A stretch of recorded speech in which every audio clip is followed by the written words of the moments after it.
Hello guys, नमस्ते सबैजनालाई। कहिलेकाहीँ चाहिँ नि त कहिलेकाहीँ चाहिँ सोच्दा चाहिँ कस्तो लाग्दो रहेछ भने चाहिँ मेरो एक्सपिरियन्स है, फेरि मैले चाहिँ सेयर गर्दैछु हजुरहरूको अगाडि, सुन्नु होला। कहिलेकाहीँ चाहिँ म सोच्छु के अक्कडी बुढी बुढी भेट्न पनि भाग्यमानी नै हुनुपर्दो रहेछ के।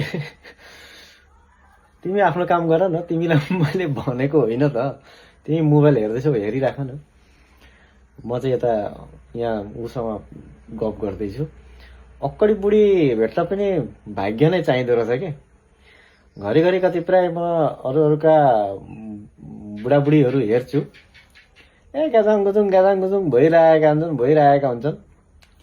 अनि आफूलाई सोच्छु के मेरो चाहिँ बरु ठिकै रहेछ हौ, बरु अक्कडी बुढी नै बरु ठिकै रहेछ। उही घरिघरि चाहिँ यसो आँखा फर्काउँछिन् र त्यस्तै उल्टा काम गर्छिन्।